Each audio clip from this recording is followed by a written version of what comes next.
Any timeline for when they can recover that wreckage? That's reporter A.J. Javanel of Fox 13 in Seattle. Monday Night Football, Denver fumbled twice at the 1-yard line in the second half, and the Seahawks beat the Broncos 17-16, spoiling Russell Wilson's return to Seattle. I'm Jack Callahan. This is Fox News.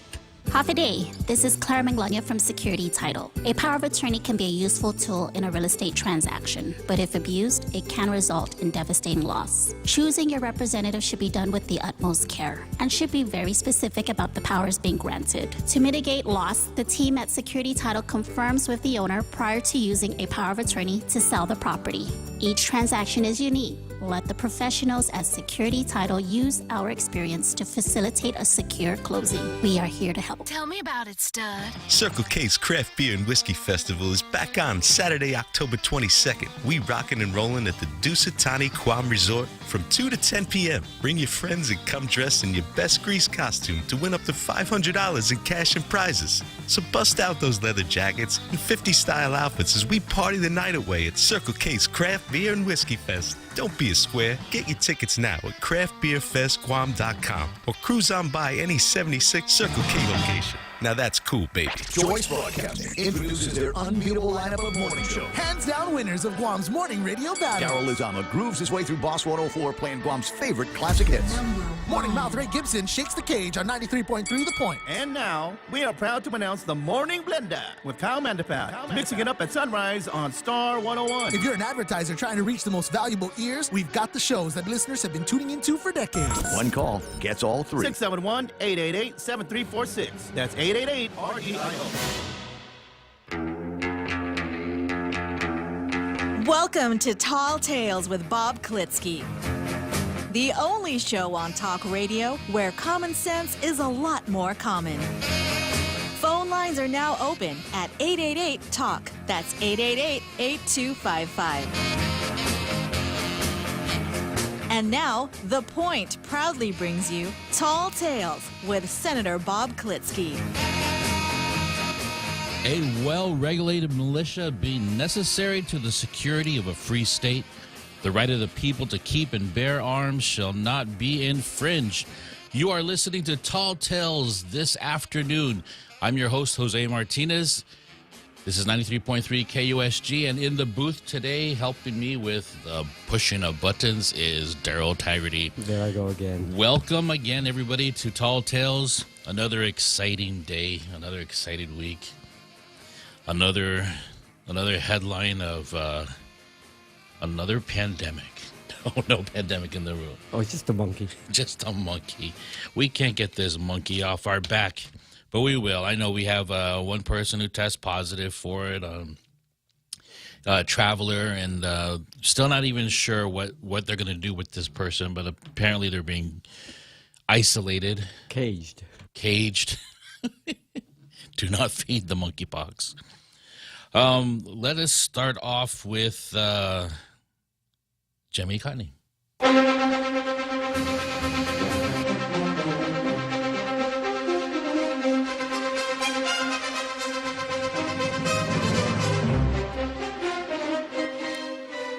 As usual, we do not have a submission from the Guam Daily Post because they have decided they're just not going to do it.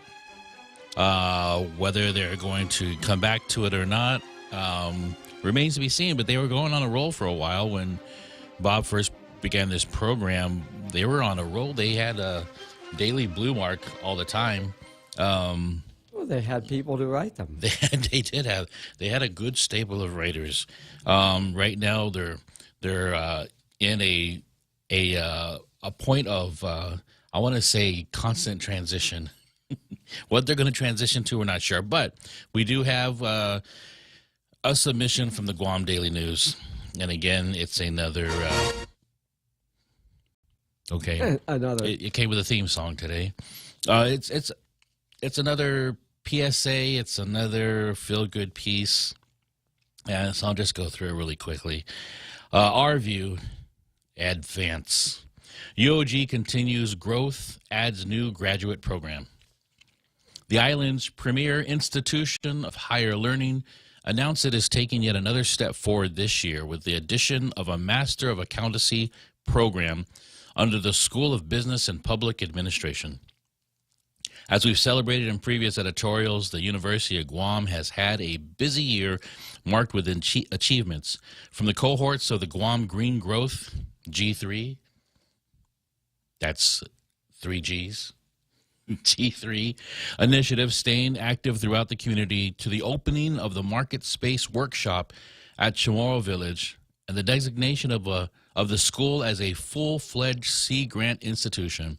UOG and its workforce of movers and shakers have been demonstrating that starting your professional journeys can be done right here at home.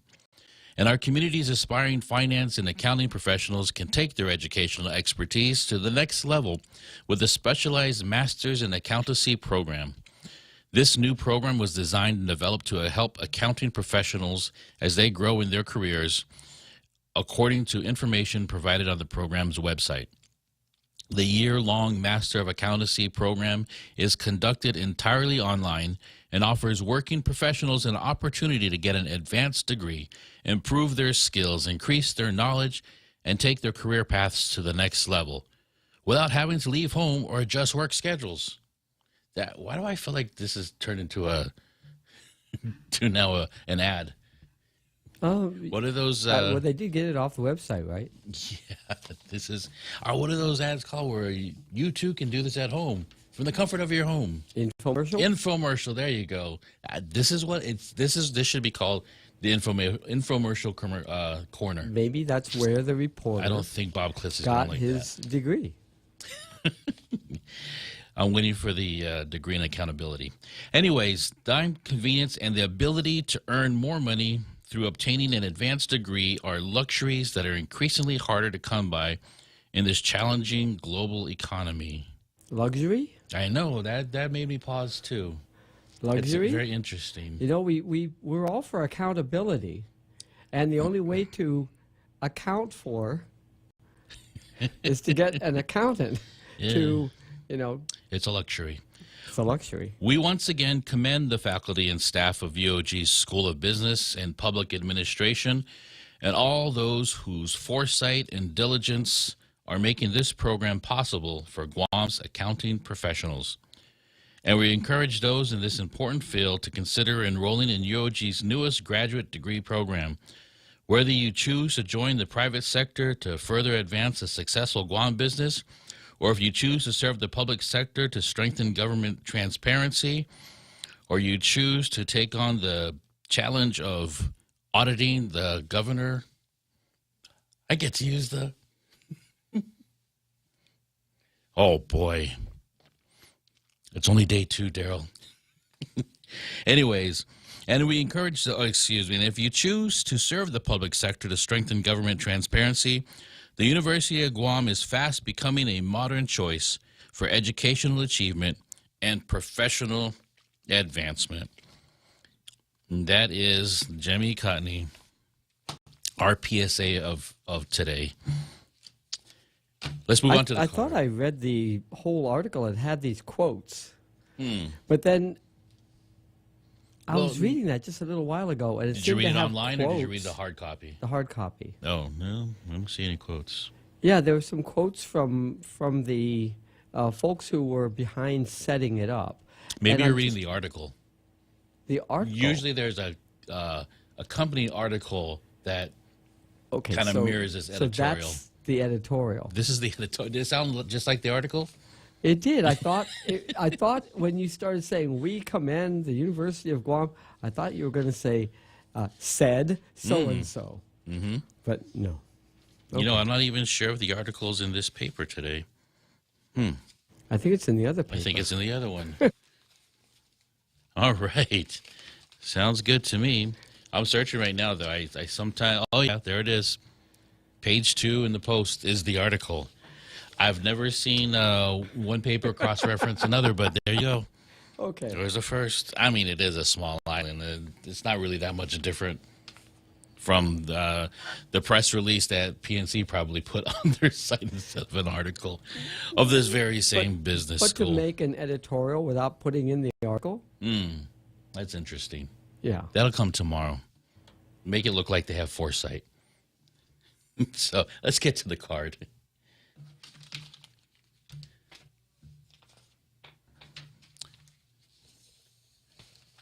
Did you move things around? No, I didn't. It's there.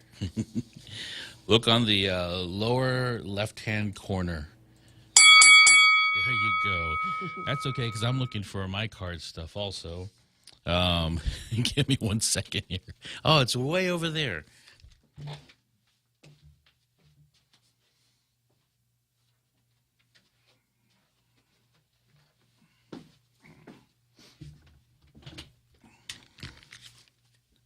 All right.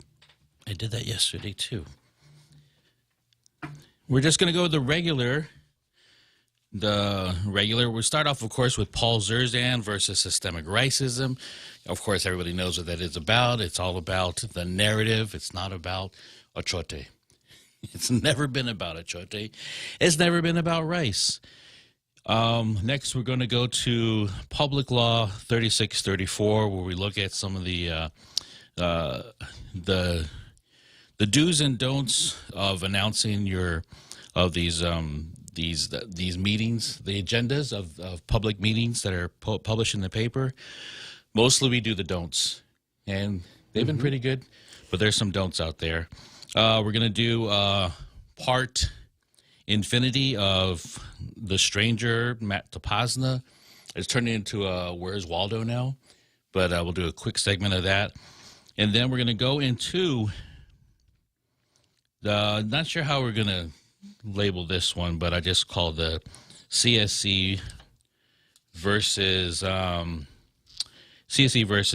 Stephanie Flores.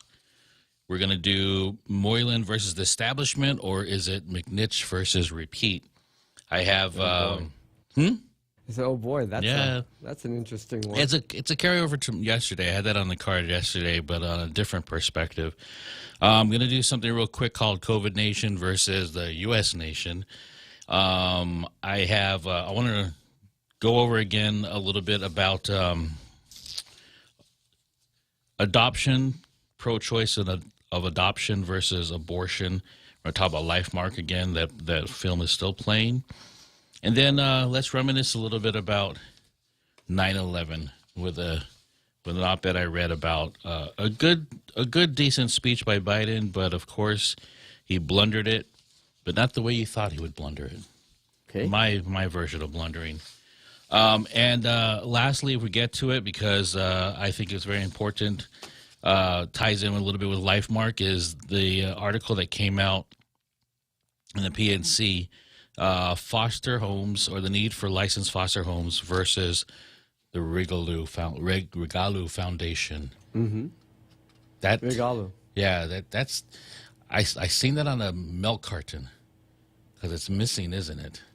But we'll talk about that later. Yeah. You probably know more about Regalu Foundation, which was something that was created by the First Lady Calvo. So first thing on the card is The Stranger, Mount Topazna. We have an article that came out in the Post that the Lieutenant Governor Tenorio is in Hawaii for a meeting with 19 other Pacific leaders. And depending on how important those meetings are, and if they are happening in the evening, in the middle of the night, or in the daytime, we might get a Mount Topazna sighting. So if anybody has any photo ops of that, please send them to Tall Tales. We would like to know if he is there or not. That would be very interesting. Let's move on. Back to PL 3634. There was two of them, and I did mark them in the paper so that I can find them. We had the Guam Community Health Center's Board of Directors meeting. They are meeting on Thursday, so this might be the final agenda. Thursday, September 15th. And I tagged this one because I said this ad is paid by the GCHC program income, and then it references DPHSS. So I'm assuming this is a government entity. It could be a federal grant. Could be a federal grant. Yeah. But just for their information, They do call the meeting of order, review and approval of the meeting minutes, public forum, old business, and they list a number of them. But number 5, new business. Then they go to number 6 and financial report. So the question is, Daryl, what is that new business? Well, it could be anyone can bring up new business. No, they have to put on new business on there. They have to list something on there. Well, unless there is none, and then that's the place to bring it up. None. That's the right answer there. Okay. The correct answer is none. The point of Public Law 3634 is transparency. And so when you open up a publication of a meeting, you know exactly what's going to be talked about in that meeting so that you don't have to guess or I have to attend it because they could possibly talk about this, but we don't know. Well, what I meant about new business is that's the time when you would bring up something that's not on the agenda to place it on the agenda for the next meeting. And sometimes that's also, but it should be also what hasn't been discussed that was brought up for next meeting. But it's in the law. New business has to have something there. And if there is no new business to cite, then it should say none.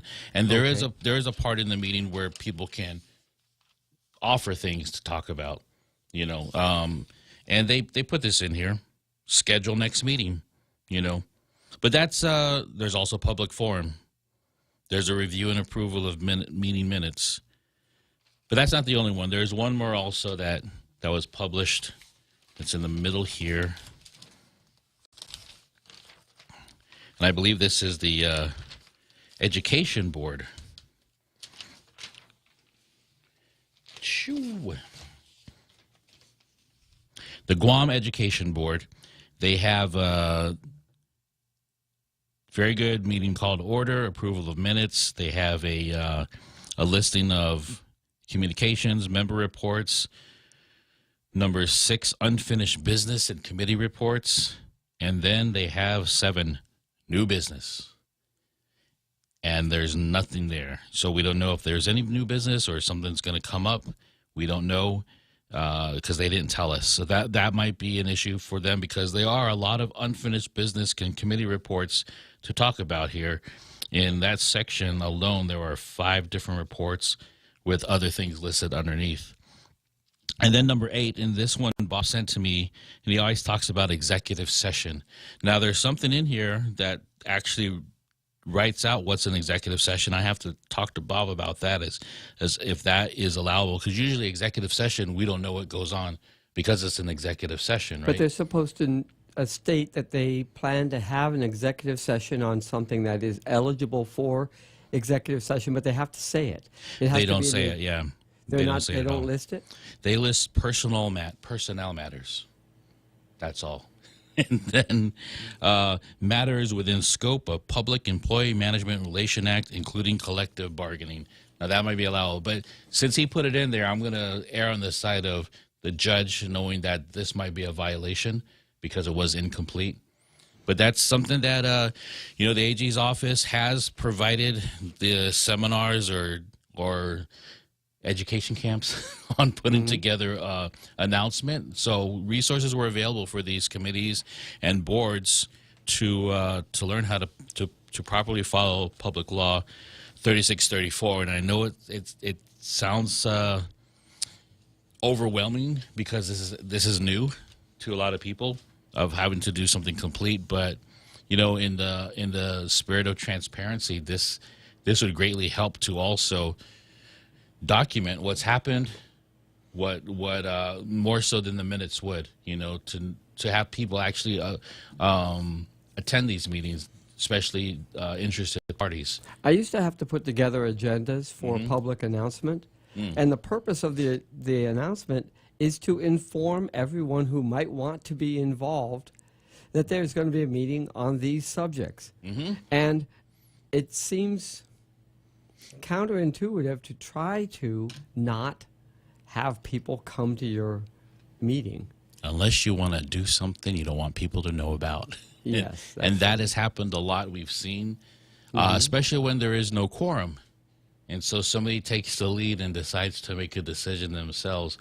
But nobody was at the meeting because it might have been published, but nothing piqued the interest of anybody. So nobody was there to do a somewhat accountability check, right? Or it just lasted so long into the evening. And once they wore everyone down, and they'd already taken a break, and they'd served everyone dinner, and then they came back and said, "Oh, by the way, we forgot one item on that we needed to discuss tonight. So before we go home, let's talk about this." And they look around, and there's, only the staff. Mm-hmm. And when did this happen, Daryl? Yeah. Confessions of no. No, just kidding. not just in my kidding. watch, but on some of those. The autonomous agencies. Right. But that this is it's something that ought to be a part of after every election of a new board. Some sort of fast track training on this. There is. Every time there are new members, there's an ethics requirement for coursework on ethics, and part of it has to do with public notice. Mm-hmm. Speaking of public notice, we're going to move on to the next thing in the card. CSC proceeds with the mini hatch investigation for former clearinghouse employee. Now, if you remember, it's not moot. It's not moot. That's what. Well, I'm gonna read this article here. You know what? Let's go to break, and then we'll read it after this bottom of the hour break. You're listening to Tall Tales on KUSG 93.3 FM. We'll be right back.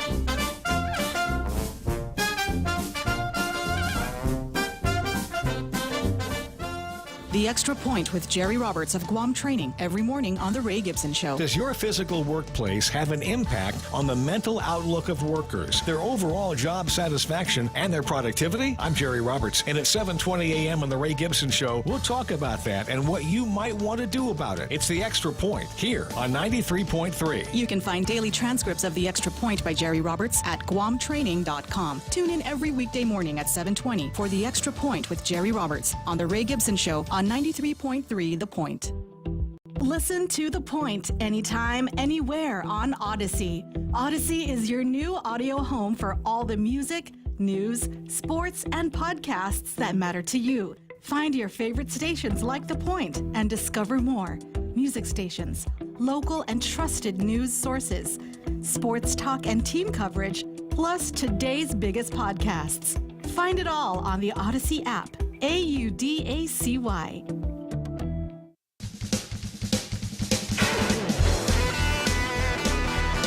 And now back to Tall Tales with Bob Klitzkie, the one radio show politicians don't want you to listen to.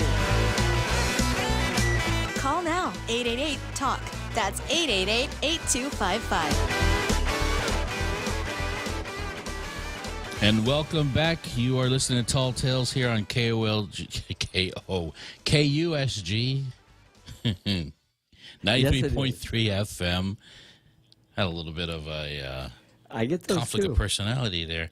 If you guys had tuned in during the break, there was a picture there of the I'm a Tailgater Tall Tales t-shirt. I'm going to post a link here in just a second so that you too can get your Tailgater t-shirt, take a selfie, post it to the Point WhatsApp at 671-797-8255, and we can add you to the Rogues Gallery. Usually Ray Gibson receives that in the morning and sends it off to me, so if I don't have it yet, don't worry, in time we'll get you there so that you too can be infamous online. People will know who you are. Wear your shirt proudly. I was at an establishment the other day, and I was picking up some food that I ordered, and the guy at the counter goes, "Oh, you're a tailgater." And I was like, "Oh, he recognized? Oh, yeah, it's my shirt." Yes, I am. I have these little cards now we can give out to people just so when someone asks, we'll probably print out some more of those if people want to distribute. Just to get this number one talk radio station, talk radio show in Micronesia to be in more homes, because this ought to be something of a household name. Tall Tales. Everyone's clamoring to be a tailgater. I know that because I just said it. All right, let's get back to the card. And before we left, We're going to talk about the CSC and the mini hatch investigation, and this is from the Post. The Civil Service Commission has authorized an investigation into the Mini Hatch Act complaint against Roy Gamboa, a former employee of the Guam State Clearinghouse, although it appears moot at this point as Gamboa is no longer employed at the office. As CSC Administrative Law Judge Eric Miller told commissioners Thursday, the CSC can only discipline current government employees. If, in fact, Mr. Gamboa is not a current employee, which we don't know officially, there'd be no action for us to take here. We don't have an authority to sanction individuals who are not employed by the government Guam at this time that we were to sanction them, Miller said in response to Commissioner Priscilla Tuncap, asking whether it made a difference to the case if Gamboa was no longer a government employee. GSC Administrators Stephanie Flores and Jeffrey Moots, legal counsel for the governor's office, confirmed Gamboa is no longer employed at GSC. He worked as a grant specialist for the clearinghouse.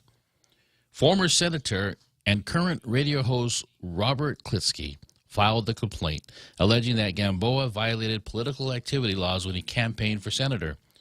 Guam's Mini Hatch Act outlines a number of prohibited political activities for government employees, including being a candidate. Although Gamboa turned in his resignation letter on June 28, the last day to file senatorial candidacy and the day he filed his packet, the resignation was to be effective 2 weeks later. A CSC staff assessment report recommended conducting an investigation. During the vote, Tuncap again noted that Gamboa was no longer employed at the Guam State Clearinghouse. Commission Chairman Juan Cabo said that would be determined by the investigation. But for now, we just have to let our staff move forward and commence the investigation so we can get all the information, Cabo added. Tuncap joined Calvo, Vice Chair Anthony Benavente, and Commissioners John Smith and Robert Titano in voting to approve the staff recommendation. Tuncap recused herself when the CSC brought up the case assessment on August 16th, stating that Gamboa was her nephew. That meant commissioners couldn't act at the time because there were only three were left present when 4 affirmations are needed for an action. But it's unclear why Tuncap voted at Thursday's meeting. Gamboa had run as a Democrat senatorial candidate. However, he did not garner enough votes to make it past the primary based on the unofficial results. Before voting on the staff assessment, commissioners voted to remove the Guam State Clearinghouse as a party in the case. The complaint initially made the clearinghouse the respondent. Moots stated that relevant law allows the commission to investigate and sanction an employee, not the employer, and the Guam State Clearinghouse is not a party to the case. Miller agreed with Moots that the investigation would be to the employee and not to the agency. Yep. Okay, we have on the line Kellis, who wants to talk about the Civil Service Commission and Gamboa. Good afternoon, Kellis. Welcome to Tall Tales. Good afternoon.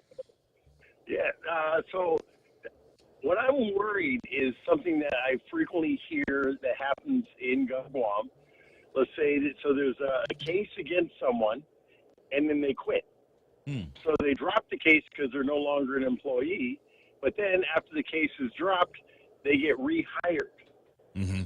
So shouldn't there be some type of if you're being, rehired, shouldn't they look at you? Is there any pending cases? You know what I'm saying? Because otherwise, if they get rehired into GovGuam, couldn't they then charge them? Technically, they would have to open up another investigation, publish another 2 weeks worth of announcements in the paper. I don't know. This is a very good question because it's almost just like a. I keep thinking of the wrong analogy. I want to say song and dance. I don't know, as close as I can think of it. A kind of a show when they're already gone, right? Right. Or moot. So I think it should still, even if they're out, they should still continue. Mm-hmm. And because then they'd have because it's like if I'm about to be fired, right? Let's say I'm working for the Point, and I'm your engineer, and I'm doing a horrible job, and Ray's about to fire me, so I quit. Right? So I do not have, on my employment record a firing. So I go over to another place, and they say, "Oh, you used to work at the Point. That's a good radio." You know what I'm saying? So it doesn't show that I was fired or there was a cause, against me. So if I quit because I'm about to go to jail, or there's about to be a case against me, I shouldn't be able to go back. If I went back to Ray to get a job as an engineer, he'd sit there and say, "Wait, you did a horrible job. Why would I rehire you?" That's what I don't understand about Gov Guam. If someone's about to get in a lot of trouble, so they quit to then reapply. Yeah, and it brings up also the question, like how exactly. How does him working and not working, minus the law? Let's say the law doesn't exist. Is this something that's really an ethical violation, a moral violation? Senators are still in office while they're running. I mean, it's kind of a weird kind of thing. We have people that have quit their private jobs to run for office because of conflicts of interest. So maybe that's that. But you know what? Short of public tar and feathering or put them in shackles and writing scarlet letters on their shirts whenever they go out in public, there really isn't too much that can be done once they're gone from the agency, because that's exactly the point, is that they should not be working in the government in that aspect or that capacity as because they are violating the Mini Hatch Act. As far as being rehired, though, you have a good question though. Is there a moratorium? Because, when I got out of the military, I could not get a federal job for so many years or 2 years or something like that, unless, you know what I'm saying? Right. I could not get a job, right away. In other words, if I once I retired, I had to wait so long before I can get a job. Right. In the federal government. Quite honestly, Kellis, I had no idea who Gamboa was until he ran. And then I knew a little bit more about him because of this violation that, Bob, that the judge had put in or submitted. And who knows, maybe his penance and punishment is he did not garner enough votes in the primary. So be it, right? Then and there. But there isn't much that the CSE can do. For a job, because this is where I'm a little old-fashioned. If you break the law, you should, you should be looked at in that way. So in other words, if you knowingly do something that you shouldn't do, why would I want you to do another job in the government? I mean, politicians are politicians. Guam employees are the number one voting block in Guam, so that really, you didn't know that? The most important voting block. I see. That's why Gov Guam. I mean, it's kind of funny that Gov Guam pampers Gov Guam employees. I don't think the senators and everyone makes sense. So that's why I'm saying that Gov Guam employees are the number one important voting block. And so once you get into Gov Guam, you can do no wrong. So that's probably why if you're about to be fired, if you quit, it's like resetting your hard drive.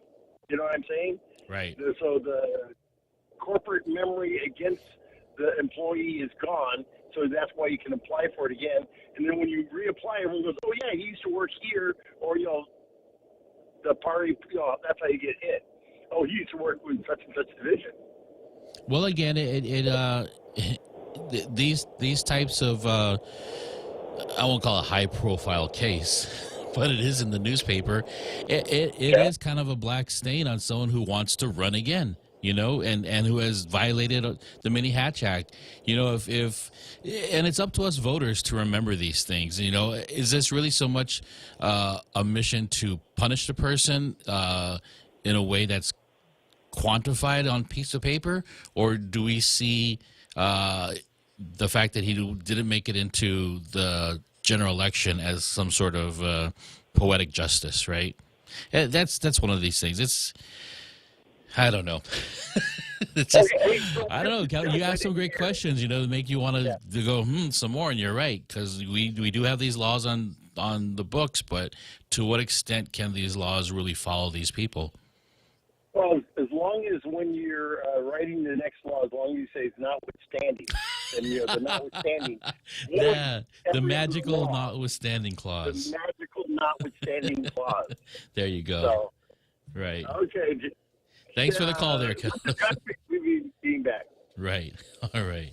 And I'm sure to follow up. We'll sure to hear a follow up when Bob Klitzkie does return, because he is well versed in this. So thanks for calling. Right. This whole thing about the Gamboa was employed by the governor's office, and the problem was that he was a declared candidate at the time he was still on the payroll. But there's no problem with the agency, with the governor's office. It's not a violation. The employee is the one that's committing the violation, even though the employee is a political appointee. Okay, so then he loses the primary, and he can get picked right back up and put right back in the governor's office. That's what Kellis was saying. Yeah. Yes, he can be, because the person ultimately responsible is the one who is on the ballot, and that's the governor. Right. And so that's kind of where they all take their chances. But as far as the Civil Service Commission goes, they can't do anything about it, and the law doesn't say you can't be rehired. And it's not a classified job. It's not a person working at Public Works as a, Well, here's an interesting supervisor thing, and whatever the outcome is, I find this interesting part of the article where it says TONCAP joined Calvo, Vice Chair Anthony Benavente, and Commissioner John Smith and Robert Titano in voting to approve the staff recommendation on Gamboa. However, she recused herself in an earlier meeting because she was related. So is this just telegraphing that we're just going to do anything about it? Well, she could vote to accept the staff recommendation because it wasn't a decision whether to put it on the docket or not. She should have recused herself, but to accept the staff which is still an report. action on a specific person. No, right? because if she voted against, that's right. Because if she voted against it because she didn't like what the report said, she should have recused herself. That's what But makes she it voted interesting. for it, which meant that she was in favor of whatever the staff said, which was, he's not even employed anymore, so we can't touch him. Yeah. And if he comes back, it won't be to the same job. It'll be to the same job with a different start date. Right. And this is just a bigger. It's just an illustration of please, people, know the laws before you run. You're going to run for office, especially an office that creates law, right? The legislature. I mean, know a little bit about what's happening. I'm in government of Guam. Can I work here? Can I campaign here? The Mini Hatch Act is not new. It gets talked about every election cycle. Right, but actually the employer is responsible because the employer is saying that the employee is first off, eligible to work. Didn't they? It's fraud. Didn't they get rid of the? They said they couldn't do the complaint against the clearinghouse, even though they were the ones that asked him to stay, because it's the clearinghouse. I mean, who do you? Well, it's the governor's office. Yeah. The Guam State Clearinghouse is under the governor's office. Or lieutenant governor, I think. Right, but it's still the Same executive. thing? It's not part of the budget, but it's still the governor's office. Got it. And so, they're supposed to vouch that all laws were followed during this pay period by this employee. Please pay this employee because he's due his income. But actually, he was out campaigning. He was violating the Hatch Act. His signs went up. But there's no penalty on the employer, which seems to be a very big loophole in that law. Yes. Yep, and that's probably why they asked him to stay, because they know that loophole exists. And also that's just because my opinion. Because from what I remember, yeah. he's got a good head on his shoulders, and he can do the clearinghouse work. Except for when it comes to violating the Mini Hatch Act. And that's fraud, because because he should not be.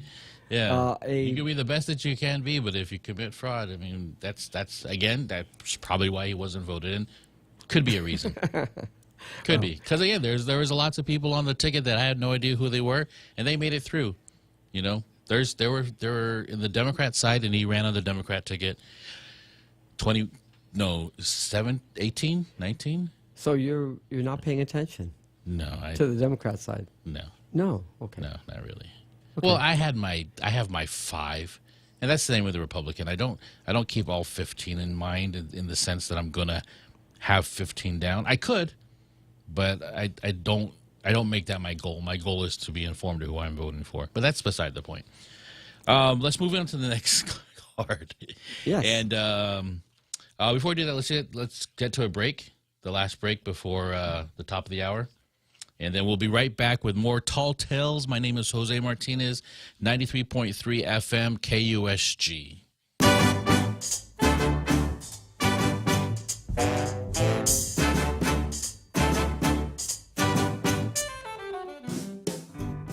Subway's Eat Fresh, Refresh chicken choices have so much. How are we going to fit them all in one commercial? Subway's new Baja Chicken and Bacon is loaded with hand-pulled rotisserie-style chicken, hickory smoked bacon, sprinkled with spicy buttery pepper jack cheese, and drizzled with Subway's Baja Chipotle sauce. Man, this is making me hangry. And get this, Subway's Chicken Bacon Ranch is stuffed with melted Monterey cheddar cheese, tender all-white meat chicken on your choice of fresh hand-sliced veggies and freshly baked bread. You pick the tagline. At Subway, you gotta refresh to be fresh.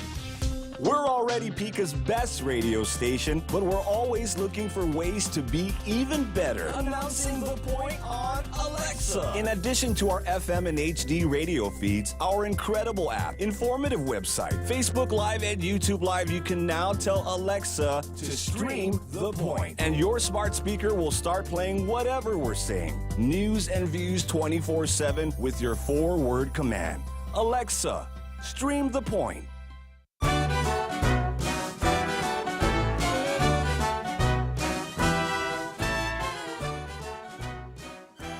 And welcome back to Tall Tales here on 93.3 FM, KUSG. My name is Jose Martinez, and I was just looking through real quick on Facebook, and the esteemed judge, Bob Klitzkie, is online. And he says, and this is an answer, I guess, to your question, who ultimately is culpable. And he opines that Stephanie Flores is culpable. And is that the person who works in the... She's the head of that. The clearinghouse. And yeah, so you can't say the clearinghouse told him to stay, because there's no, with that physical building or that office told him. It was Stephanie. That's right, and she's the one who forwarded Right. his time card to be paid. Oh, okay. And that's why I'm mystified that the Civil Service Commission should not be. Well, they use the language that I understand. They cannot go after the clearinghouse, but they can go after a specific person in the clearinghouse, and that's where they should have gone. And I think that's the place where it ought to happen. So we'll follow that, see what goes from there. If anybody picks that up, which they probably did, and they just decided to, we'll pull a fast one and use the clearinghouse instead of a specific person. Again, I'm just opining, but I'm not the smart one here. Somebody made the complaint. Yeah, somebody made the complaint, and somebody made, not only was the complaint made, oh, yeah, that's right. Okay. Bob would have made the complaint. Bob made the complaint. Yes. I'm going to go to the next thing on the card here. And this should bring us to the end of there. Hopefully, this is going to trigger some people. And I'm hoping it does. Okay. Okay. This is an op-ed written by a guy named Sohrab Amari. I believe he might be from Iran, because he references his homeland of Iran. And let me think of where this came from. The American Conservative. It's just a conservative think tank blog, and they do some news aggregating also from other sites and other publications. But this one is called The Ruins of the COVID Regime.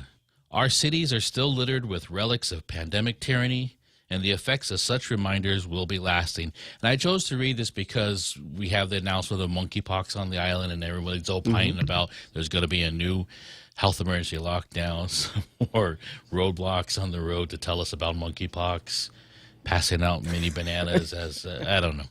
Anyways, let's continue. COVID is over. Though some blue state hypochondriacs and control freaks refuse to let go, for the rest of us, the pandemic is in the rear view mirror.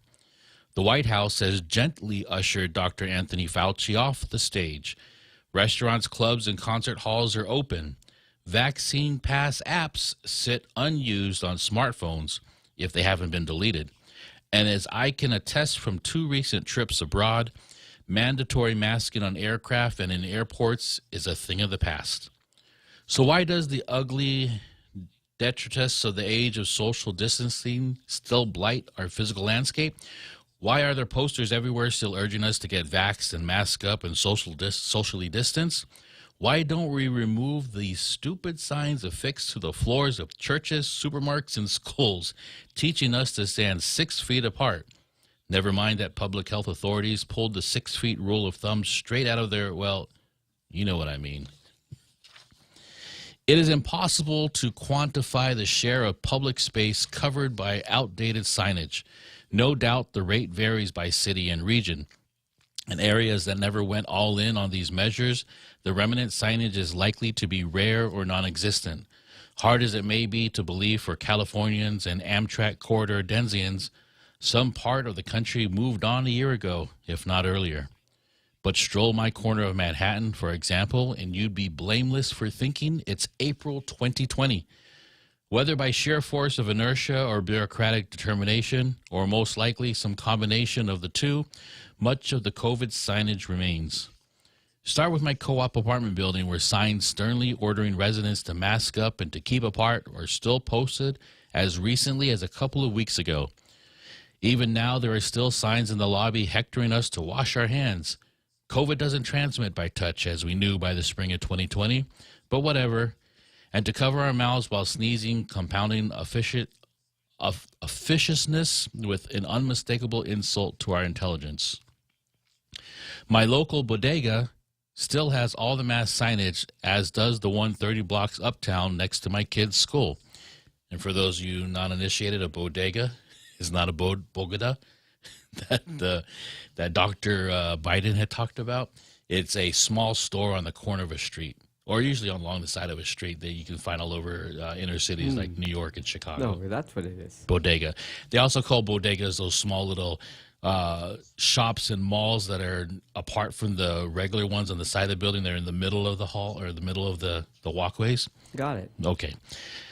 Speaking of the school, the 6 feet markers are still painted on the sidewalk outside the entrance, a relic of when parents were barred from accompanying their children into the building and had to line up outside every morning for drop-off. On Monday, following her first day of pre-K, my 3-year-old daughter found endless amusement trying to match her feet to the socially distanced ones painted on the ground.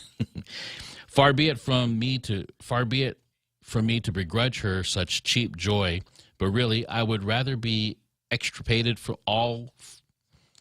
I'd rather we extirpate all of this from our environs. For starters, there is the sheer ugliness of all this biomedical signage. As if the mounting piles of garbage strewn about the cities like Gotham weren't enough, there are now everywhere you look pictures of vaccine syringes, of emoji-style faces covered by masks, of sexless, joyless stick figures standing sufficiently apart, earning them a cartoon thumbs up, and so on. Everywhere looks like a clinic. Everywhere looks vaguely medicalized. I'm having trouble with the vocabulary today. Then there, I think it's the author. Then there is the deleterious effect of all this on how people perceive public laws and regulations. Almost no one in my building masks up anymore, save for a few sad middle-aged white women. Karens. No one hesitates to go into the elevators, even if there are already 2 residents inside, a big no-no at the height of the pandemic. Likewise, no one masks at the bodega. Masking and social distancing aren't enforced in my kid's school. Yet the signage telegraphs otherwise. It suggests that perhaps some ideal citizen would be still adhering to the 2020-era regime, even if it's all proved to be pointless and irrational. This ideal citizen, sexless and personality-less like those stick figures, but nevertheless filled with a sense of civic duty, continues to perform COVID theater even if you don't. And his performance should make you feel vaguely bad about your selfishness, your willingness to sacrifice grandma on the altar of your desire to breathe mask-free, and so on. In practice, I suspect this disconnect between what the law telegraphs and what people actually do will promote a widespread contempt for law. The effect may be not unlike what goes on in my native Iran, where the official prohibition on alcohol is upheld only in the breach. It's there. Everyone pretends to respect it, while many millions indulge in grog secretly imported from abroad or brewed by moonshiners. And just like in Iran, where an unlucky few end up getting caught and flogged by the Islamic Republic for drinking alcohol, so here there is always the possibility that the restrictions will suddenly snap back, whether to combat monkeypox or climate change, and you will be unlucky enough to run into the unbending, zealously committed flight attendant who insists on your wearing a mask, or the Basij militiaman who insists you get flogged for drinking. Did I say that right? The Basij? B-A-S-I-J. None of this bodes well for the attractiveness of our cities, for our sense of self-respect and intelligence, or for our capacity for self-government. That is from Sohrab Amari. Now, it's very interesting because here on Guam, we have those signs everywhere. In fact, I've been taking a notice to a lot of signs on stores that say, no entry unless masked. And they're still there. Mm-hmm. But, of course, you go in there. First, this is last week, I was like, oh, man, am I not going to be able to come into the store? I'm going to go in. If I get told to wear a mask, I'll just go right out. And everybody wasn't. There's nobody few mask inside except for a number of few customers. And usually the cashiers. Usually the cashiers are, right. Yeah, because they're processing everybody. Well, and that's breathed on by everybody. Yeah, and he's right. We have the signs everywhere. We have a lot of that stuff still posted. Even some people still have the wash sinks outside. Remember those? Some stores had those. They're going away though. Yeah, slowly. Thank goodness. I guess here on Guam, it's kind of an opposite thing if we want to look at visitors and tourists, because the Asian tourists were wearing masks long before the pandemic hit anyways. Yes. And they would go everywhere, but it wasn't as prolific as it is now. And there was a time and a place to wear them. Right. But it does seem kind of seem kind of exhausting to see them still out there, and you're right, the whole 6 feet distancing thing was not, it wasn't even debunked, it was just dismissed by the CDC. And the White House, and they said even 3 feet, it doesn't really make a difference. And they did it quietly, but they did do it. I think it was in July, at the end of July, beginning of August. So, can that also play in our minds to have these signs still up to remind us what could still happen? For me, I wish that these businesses would just take them down, or are they still being haunted by DPHSS? It could be that the glue is really good. They've tried. They use a permanent application. That's right. It's good quality signs. All righty. So I don't know. Go out there and ask if you know people that own these bars or restaurants or stores. Mostly restaurants don't have those signs. It's mostly these small mom and pop stores. Also, I see it. And also, I've seen them in, say, a store that has a lot of Micronesians coming in and out. Yeah. And it's like a Korean store. Oh. And then they keep the signs up. Yeah, the new. Okay. You're listening to Tall Tales on KUSG 93.3 FM. That's quite all right. We're going to go to the top of the hour. Don't go away. We'll be right back with more Tall Tales.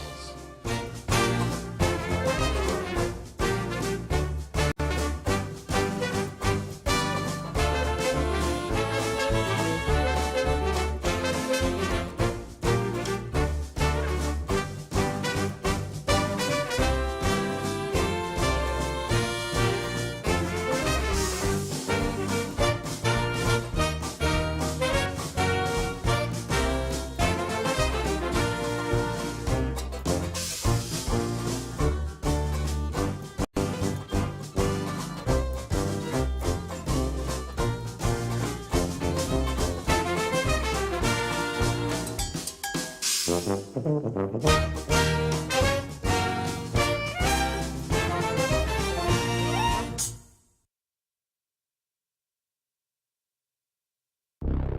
Point is KUSG, Hagåtña, Guam, 93.3 FM and 104.3 HD3. Fox News, Ukrainian forces say their counteroffensive to the Russian invasion has, in the last 24 hours, liberated more than 20 areas that had been held by Russian forces. Some brought to tears as they welcome Ukrainian soldiers to the Kharkiv region. After more than 200 days of war, they are finally free of Russian occupation.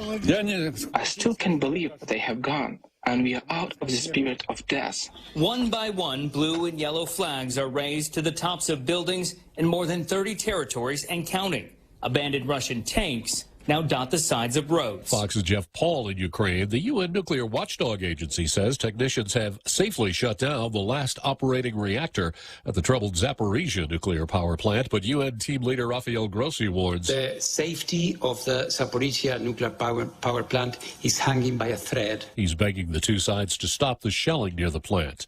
Mourners in Edinburgh, Scotland have been filing past Queen Elizabeth's casket lying in St. Giles Cathedral overnight. Later today, the Queen's body will be transported to London's Buckingham Palace. The police are out in force. They're expecting an awful lot of people to come to London. They're even talking about possibly 30-hour waits in line for people to go in to Westminster Hall and pay their last respects to Queen Elizabeth II. And they're even speculating that the line could stretch as long as 9 miles. That seems quite hard to believe, but we do understand, or we do feel with each day the emotions become more intense around the passing of the monarch. Fox's Amy Kellogg in London. The Commerce Department reports the Consumer Price Index for August today. The predictions are the report will show prices last month on average were more than 8% higher than last August. The Biden administration will view that as good news as the inflation rate recedes.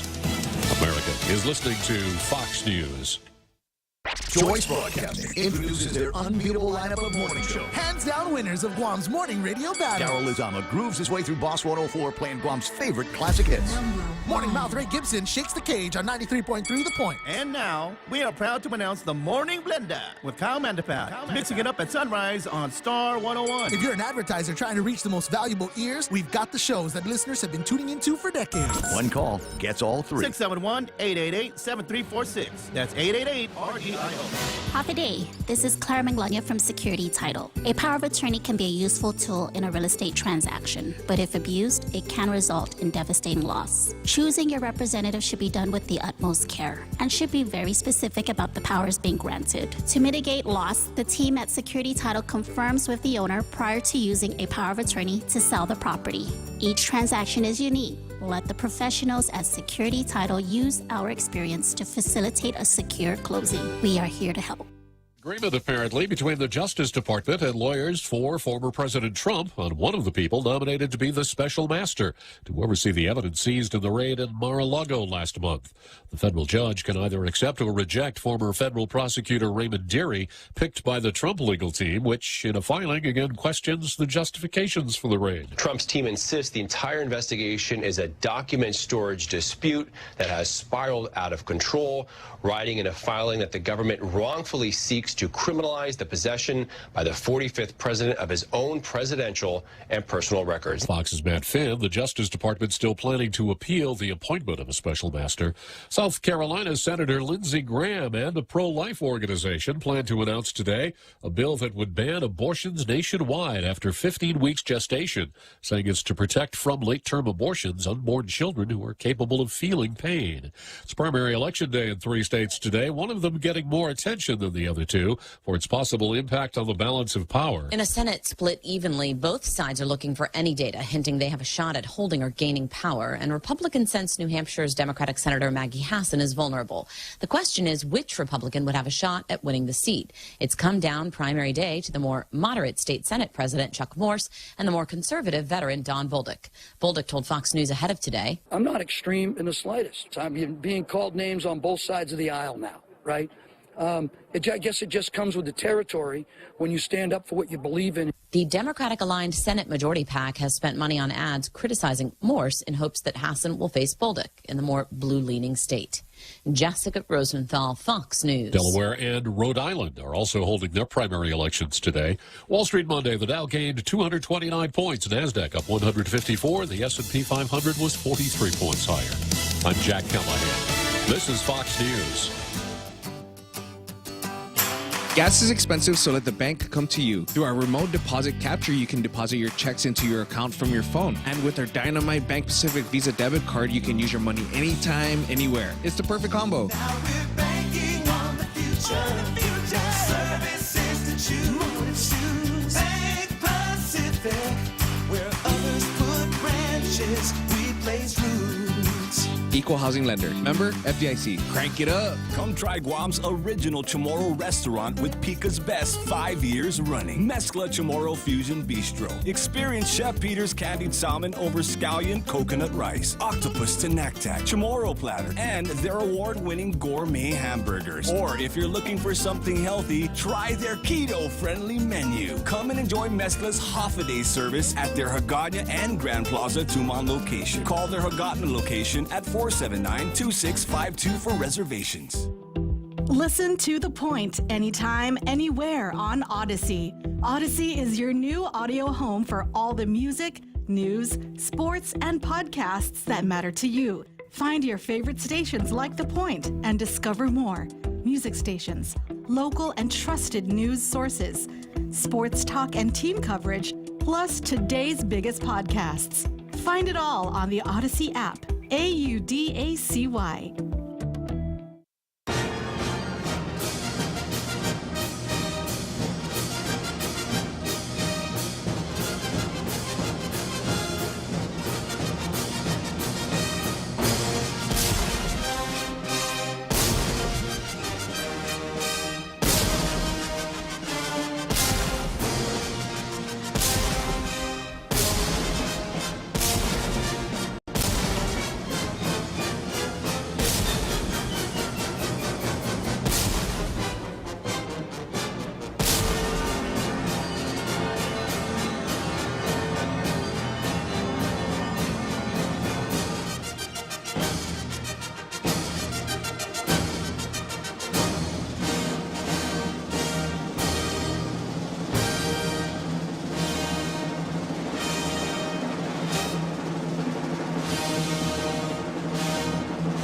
As we slide back into Tall Tales and the halftime show, we are seeing the rest of the Rogues Gallery being played here on Facebook.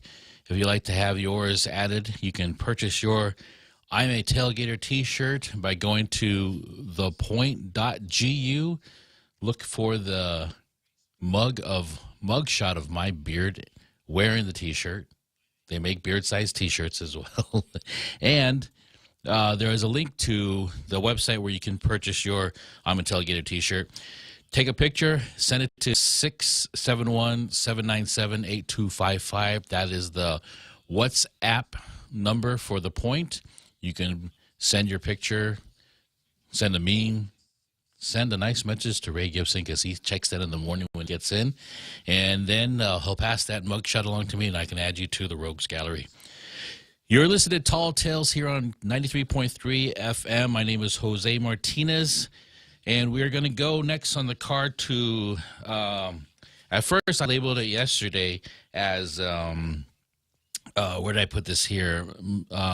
Moylan versus the Establishment. Today it's going to be McNitch versus Repeat. But first I have somebody on the line.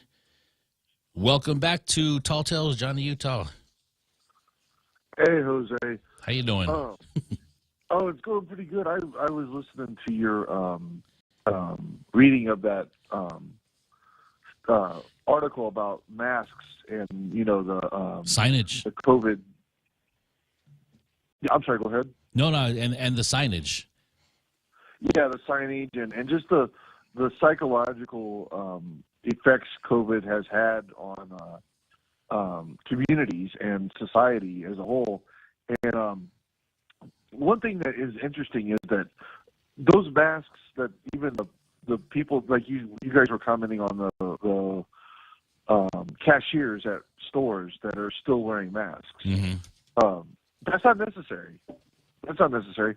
Those cashiers are not working in a woodworking shop with carpentry dust in the air or an asbestos abatement construction site where there's hazardous particles in the air that those masks are going to block.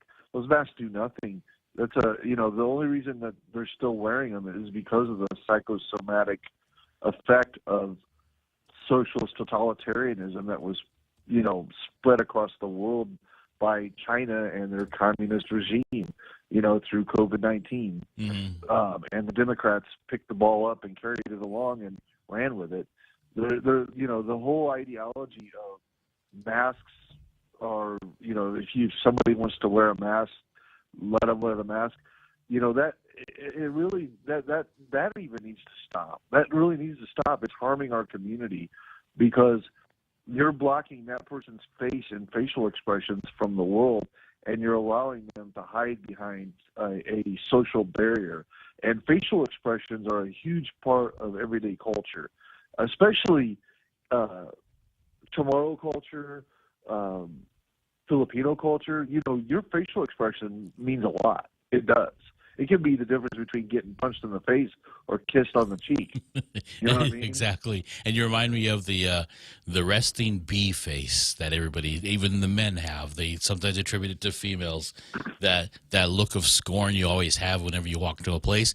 You didn't see that with people with masks, and you didn't know what they were thinking. It was kind of a good thing. But yeah, I completely understand what you're saying. The psychology of it all is what we're looking at here, because are we going to be able to move on from it? It kind of reminded me of war-torn places. And Guam is one of those places as well where there's remnants of the war everywhere. And what I liked about this author is how he interjected his daughter into the narrative of how she took these signs on the floor and just started playing hopscotch or whatever with it, and while that did seem like a joyous thing for her to be amused by it, he would have rather have all these signages and these reminders of this pandemic and the lockdown, and it was it really was a downtime for our nation.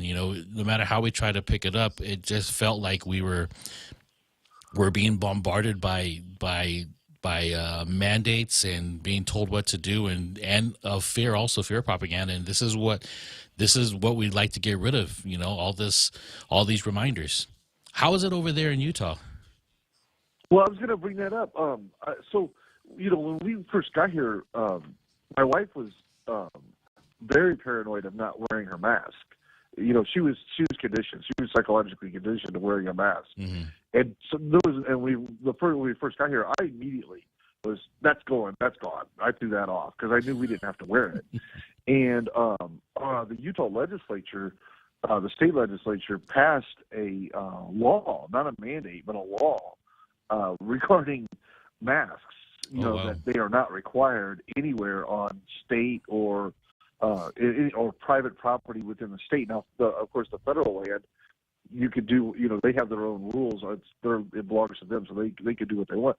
But I don't know if you recall, it was, I think it was this was during Christmas time. We went to the Apple store here. There's an Apple store for iPhone and what have you, which are really big stores. And they actually had security guards outside their store telling you can't enter here unless you're wearing a mask. Wow. And I boycotted. I stayed outside the store and allowed my family to go in, and then they needed my help. The manager of the store came out and was like, "I don't understand why you won't just wear a mask." I said, "Because it's not about safety. It's about civil liberties. It's about my civic duty as a citizen of the state of Utah, and you're violating a state law." And he said, "No, this is private property. We can do whatever we want." I said, "No, that's not true. You can't do whatever you want on private property." And I didn't make a stink about it. Actually, he came outside and accommodated me outside the store because I was being nice. Well, I filed a complaint on my own with the Attorney General of the state of Utah. And evidently there was other people that felt the same as me, because there was also other complaints filed against Apple in the state of Utah through the Attorney General's office, and I think it was less than a month later that we were back in that mall, and sure enough, the Apple store did not have any mask mandate sign. There was no security there, and it was opened up. I didn't bother to ask if I had anything to do with it.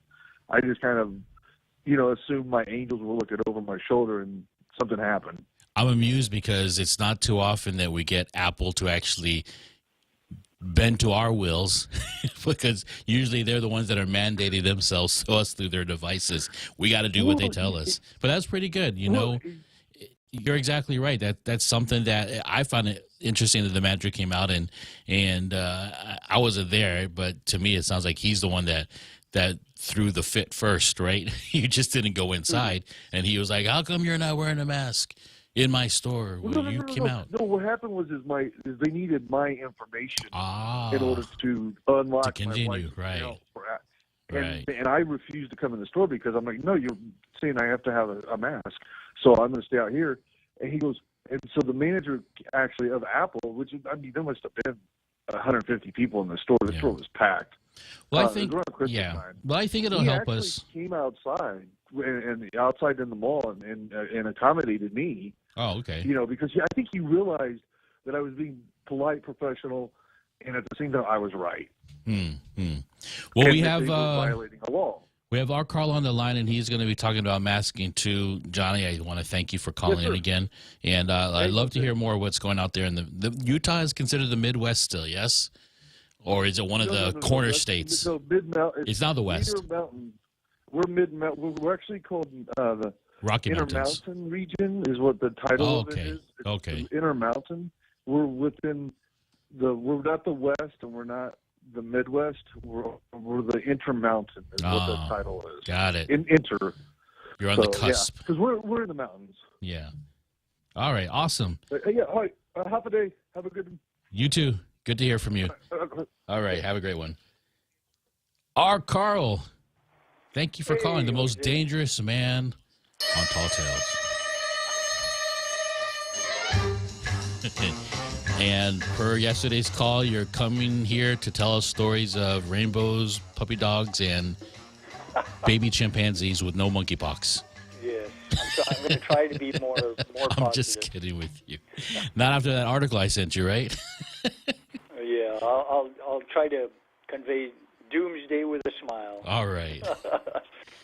No, I just was, I don't know. I wasn't very positive yesterday. But yeah, I just wanted to weigh in on the mask issue. Mm-hmm.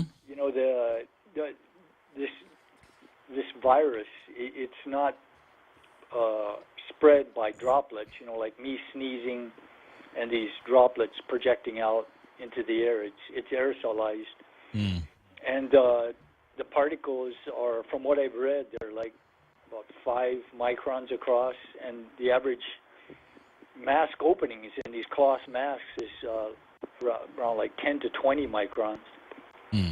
So if you hold a candle in front of your mask and you can blow it out, that stuff is coming through. Right. The N95s, a friend gave me that early on, gave me a couple of them, and it was so effective I had to stop every few minutes and open the bottom of the mask and just gasp for air. So I have a box of N95 in my car that I tried to wear one, and I couldn't. It is hard to breathe. Too effective. I need to breathe. Don't you love it when people say, well, doctors and the medical professionals wear it all the time, so why can't you? I'm like, well, I don't have a degree. So I don't have a degree to wear a mask. I'm not qualified. It's a matter of degree. I think you must have a PhD. There you go. But, one thing I wanted to bring up is one of the unintended consequences of this rampant masking that went on. Mm-hmm. And that's that children at a very young age are like little sponges soaking up all kinds of data, and that's why they can learn languages so well. They're just like tiny little sponges soaking up everything in their environment. Right. And one of the crucial things they absorb is facial expressions of their parents, of people who are visiting, friends, relatives, etc. and they're processing all this stuff, and it's going into their brains and setting them up to understand nonverbal cues, facial expressions, language, all these things. So what they're finding out now is that they're finding a spike in cases of parents reporting their children having developmental issues, such as, exhibiting symptoms that are like somewhat similar to autism, where they're just are not developing well, and their language development is really very delayed. So I believe and this article said the same thing, that the consequences of this rampant masking that went on, we're going to be feeling this, I believe, for maybe several years, because the development of these young children has been greatly affected, unintentionally, but still, I like to say if an ambulance driver is trying to rescue you and he actually runs you over and breaks your legs, you may not have intended it, but the fact is your legs are broken. Right. That's it. That's a good analogy, yet morbid. But you're Carl, the most dangerous man. So your analogies have a hint of death. You're awesome. Yeah, and just to remind people that psychology was your major in college, and that's something that you do study and you have an affinity for, and you do study. So I want to thank you for that insight. And I find people very interesting. I'm an observer of people, and I like fascinating people who are like unconventional and different. And I find people just endlessly fascinating. And I've just had a lot of education the last 6 years, and millions of people have had that same education just by watching crowd psychology and mass delusion and stuff like that. It really does feel like a big experiment, doesn't it? Is that mass delusion or mask? We are the guinea pigs. Mask delusion? Mask delusion, says Daryl. I didn't even think about that. Very good. Well, thanks for that call, Carl, and hope you keep making faces at your grandkids. Don't stop. I'll try, and I enjoy the banter between you two. Absolutely. Have a great day. All righty. Yeah, there's the masks are off. Well, I have to say that I took a trip to Saipan this past spring, and it was the first or maybe the second flight between here and Saipan after the FAA removed the mask mandates.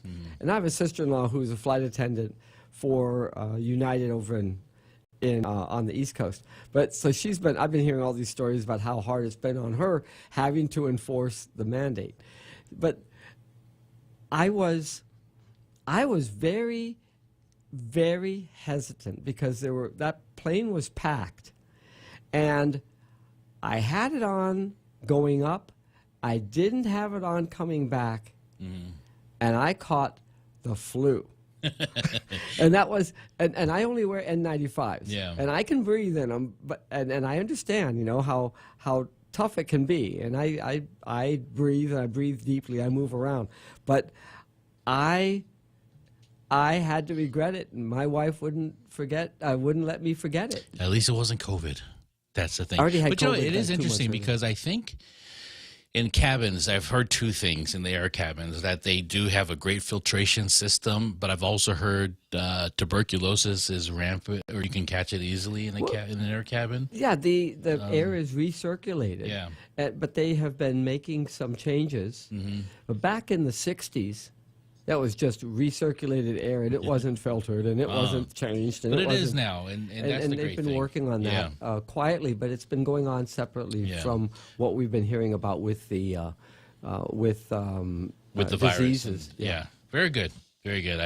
I haven't taken a flight in about 4 years, and I'm looking forward to hopefully doing soon. Not without next a mask. week, huh? Not next week. I'll be here with you guys for the duration. But let's move on to the next thing on the card, and that is excuse me, McNitch versus Repeat. And this article came out in the Guam Daily Post. For those of you guys who are on Facebook, social media, you'll probably be seeing back and forths on this. Canada did a news piece on it. I'm going to read something from there after this one. This is titled Santos Underdog Campaign as Writing for AG Contested. On Monday evening, the Guam Election Commission met to certify the ballots cast during the primary election. And while those votes determined which candidates would advance to November's general election, a write-in campaign launched for the Attorney General's seat has come under contest. Ron McNitch, a professor at the University of Guam, wrote a memo to the Guam Election Commission as a private citizen and concerned voter. The issue at hand, a write-in effort launched by a candidate for Attorney General following the primary. In the memo, McNitch noted his experience as a two-time board member of the Guam Election Commission, his knowledge of legislative and policy history on the elected Attorney General position, and changes to election law in 2006. Based on this, he said, I do not believe a write-in space is allowed in the general election for Attorney General when two candidates are qualified for the ballot at the primary. McNitch believes local laws prevent the write-in candidacy for the AG post. Quote, adding a write-in line would allow 3 or more Attorney General candidates at the general election, and the Guam Code limits the ballot to just 2 candidates, winnowed and qualified by the nonpartisan primary election, he said. The legislative intent of senators in 2006 was to restrict the general election ballot to 2 candidates to ensure a majority of voters would elect the Attorney General and not a plurality. GEC Executive Director Maria Pangilinan confirmed receipt of McNitch's memo, but noted it won't be addressed until a later date. Quote, it has to be brought before the commission, but it won't be brought at Tuesday's meeting because the agenda has already been set and noticed, so we cannot add this correspondence to that meeting, Pangilinan said. Although the matter can't be addressed by the board at this time, Pangilinan did weigh in on whether she believes a write-in candidate is allowed during a general election. As far as I can see, all our general election ballots for every race, the governor, congressional delegate, the Consolidated Commission on Utilities, the legislature, for the Attorney General, all of them have write-in slots. The only one that doesn't have a write-in slot is for the Guam Education Board, Pangilinan said. The format of the general election ballot has to be approved by the GEC Board of Commissioners, and that discussion is set to occur Tuesday at noon. Peter Santos, the write-in candidate for Attorney General, doesn't believe there is any issue with his ability to run as a write-in, not mincing words when pushing back on the analysis from McNitch. McNitch is very rarely correct in his legal analysis. He's wrong on this analysis. There's 2 key terms, majority and most votes. Most votes equals plurality, and we saw that in the general election last time for a lot of different races. So I don't know why he would say this, he said. There's nothing preventing me from doing it or anyone else. The Attorney General's race is a plurality. There won't need to be a runoff. It's just whoever gets the most votes. McNitch told the Guam Daily Post he is particularly concerned about write-in candidates circumnavigating the requirements AG candidates went through to enter the primary election.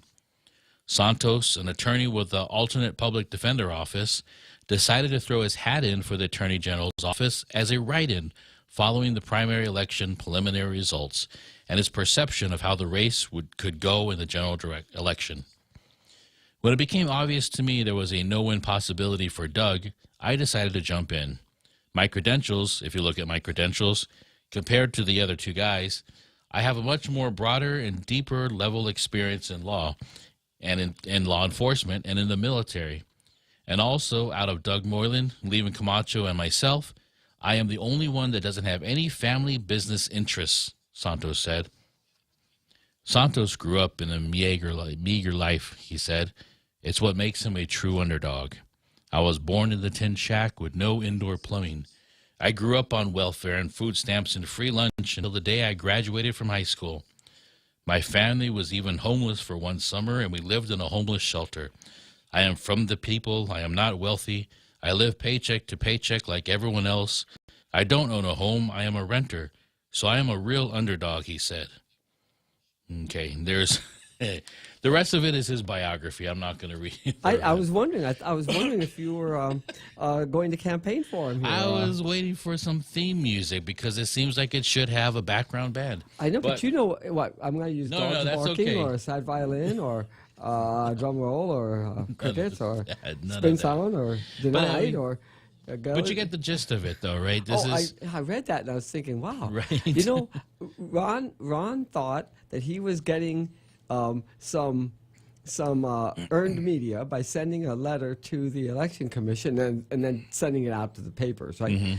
And all he did was give Repeat a chance to put his bio out there and do some campaigning. And where does Repeat come off saying that since Doug already doesn't have a chance to make it? He's already determined. But I think this is fun. I love election time. This is one of the things that I love about it. And that's why you're sitting over there. Yeah, that's what I'm sitting over here now. Let's go to, I know you have to pick up the phone, but let's go to the 7th inning stretch. And then after that, we'll come back with Frenchie.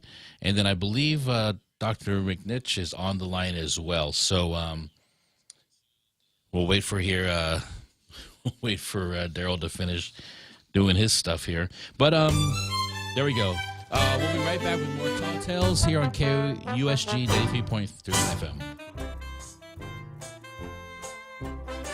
The Extra Point with Jerry Roberts of Guam Training every morning on The Ray Gibson Show. Does your physical workplace have an impact on the mental outlook of workers, their overall job satisfaction, and their productivity? I'm Jerry Roberts, and at 7:20 a.m. on The Ray Gibson Show, we'll talk about that and what you might want to do about it. It's The Extra Point here on 93.3. You can find daily transcripts of The Extra Point by Jerry Roberts at guamtraining.com. Tune in every weekday morning at 7:20 for The Extra Point with Jerry Roberts on The Ray Gibson Show on 93.3 The Point.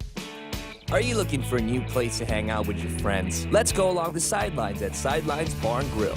Located at 154 Iriarte Road, Unit 4 and 5 in Tamuning behind Royal Bigs. Sidelines, a hidden gem with nothing but great things to offer. Great atmosphere, great food, top shelf drinks, and a great team. What are we waiting for? Let the fun begin at Sidelines Bar and Grill. Open daily from 3 p.m. to 2 a.m. See you there.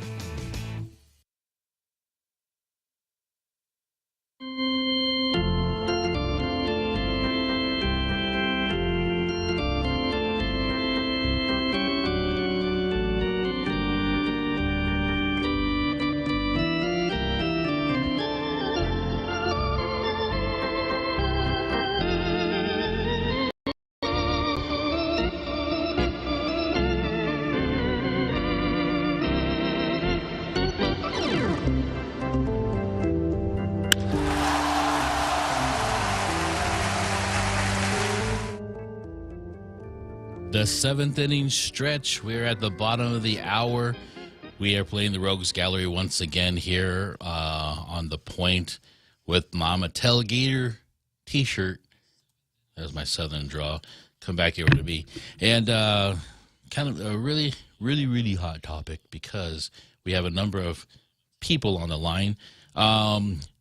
We have Frenchie on, Dr. Ron McNitch is in the green room, and we also have Repeat, but I'm going to have them on separately. I'm going to start with Dr. Ron McNitch because he was the first one to call in one of the players. Dr. Ron, good to have you on Tall Tales. What say you? Hey, Hapaday Guam.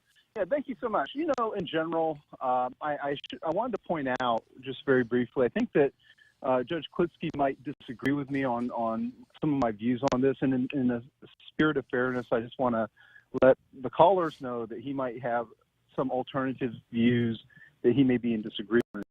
And I always believe in having, good open discourse. Mm-hmm. I think that having contrasting discourses is very important. One key thing, I hope everyone just simply reads the law and reads the materials that I've raised a little bit and make up their own opinion. And this isn't about any given person. If we're going to let write-ins enter into the AG's race, we could end up with 100 people getting their name written in. And I don't believe that that's what the process was designed for, and I don't think that it's probably healthy from a civic standpoint for folks to encourage people to do these kinds of things. It's simply not healthy in my view. Mm-hmm. Yeah, and let's play hypothetical. Even though it's not a fun game to play, it is at this point here. So it's the executive director, Maria Pangilinan, said, or the GEC director said that they are going to be deciding in the next meeting the language or the publication and printing of the ballots. And then the next, not this meeting, but possibly the following meeting when they're able to put out the agenda, they could be discussing the very point you're bringing up. What happens if they do find that the law does not allow for write-in ballots? What happens from there? I think they can simply take corrective action. I mean, There's enough one time? race because it's a separate ballot. Yes, to me, it's simply removing the write-in because, in my view, in my position, I believe that the whole process for changing the law back in 2006 was to guarantee just two candidates at the general election. A write-in line is a third candidate. It's just that simple, and I don't think that's what the process intended. Mm. And that's and this has nothing to do with anyone who's running. I really could care less who's running. Right. It's about process, and I completely appreciate that and understand that. Now, there is one thought that came into my head when this first came about, the controversy of write-in or not write-in, and I understand the Guam Education Board does not allow write-in candidates for the board. Why is that? I think, if I recall, what happened was, and I believe they should remove that. I think they should allow write-ins for the general election for the Education Board now because it's an at-large board now. And in the past, when they had districts, they had a problem getting anybody to even run for those positions. And a person could get themselves elected with a minimum, like write yourself in and you become a board member. That's how low the threshold practically was.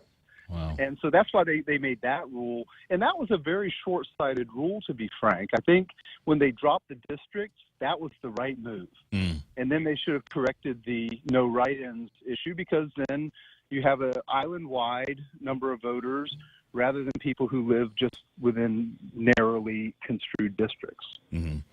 Okay, since I have you and I found out that you were a two-time board member for the Guam Election Commission, here's another question I have about write-in candidates.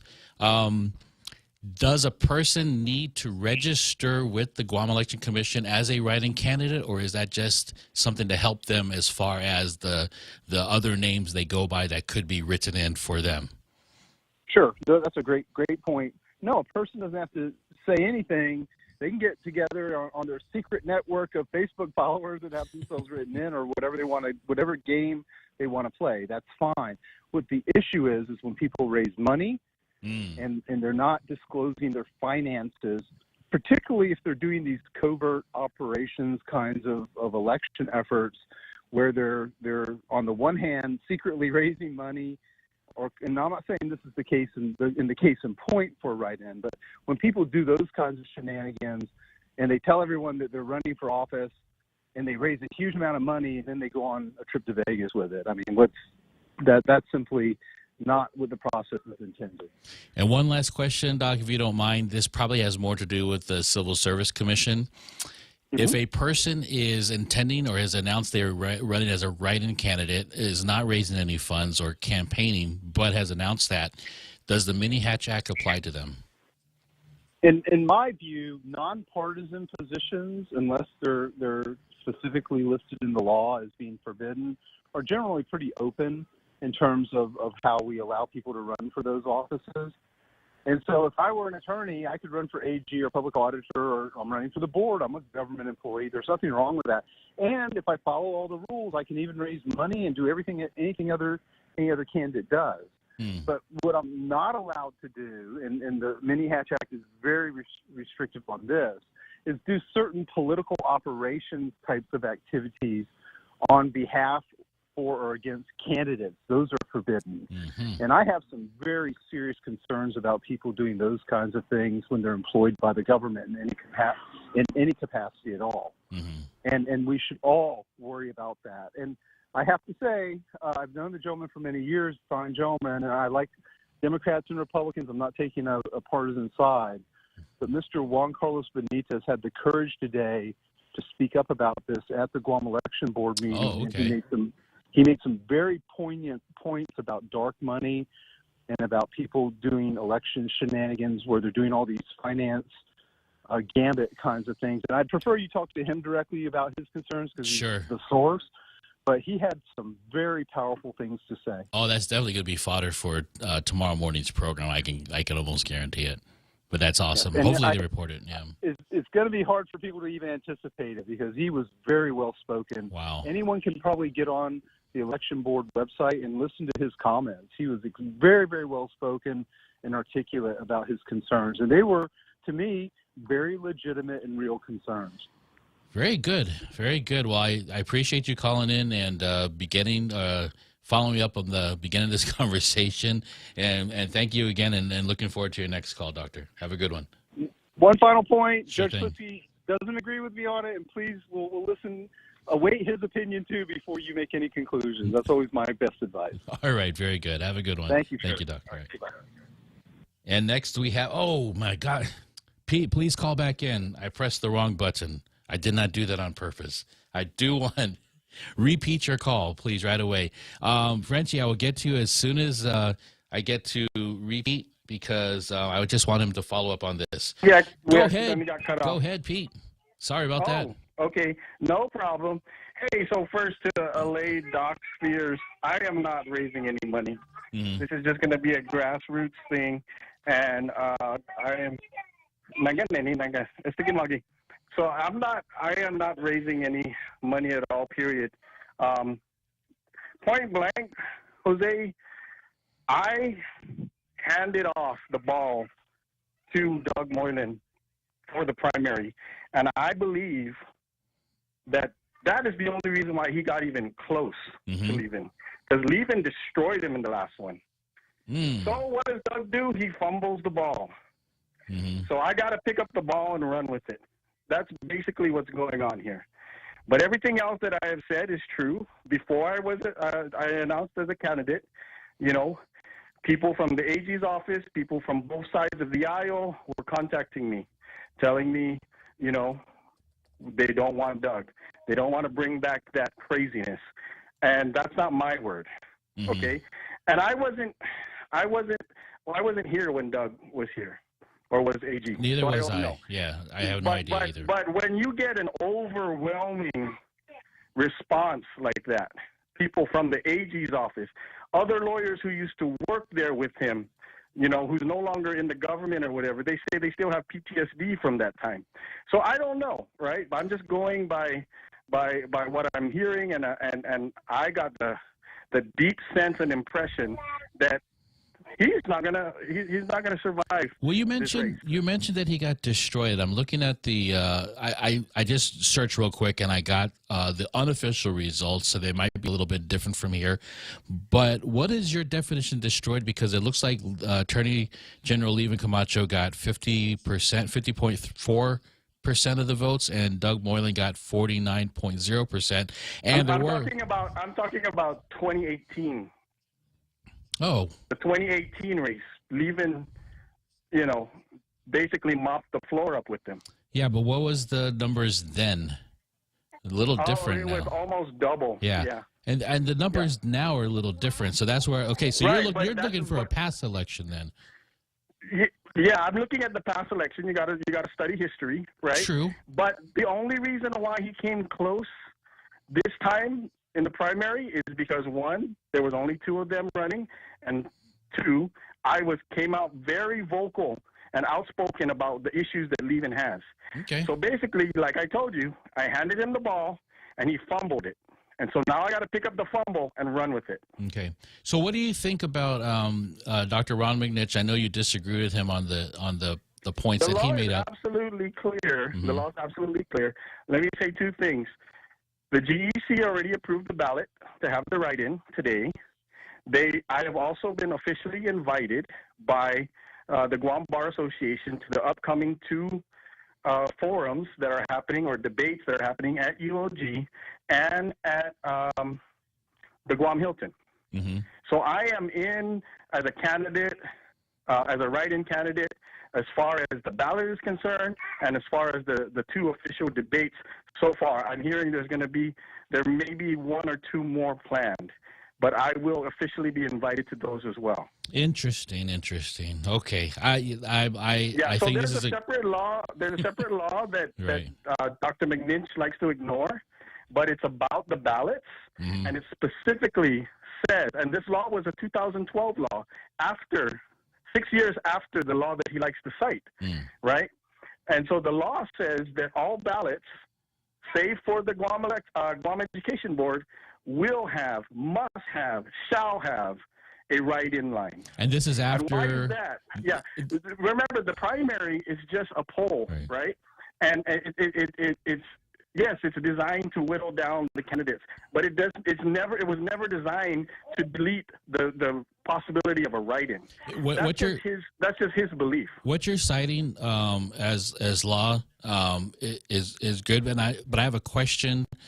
Was that law put in effect before or after the law that allowed the Attorney General to be voted in by the people rather than appointed?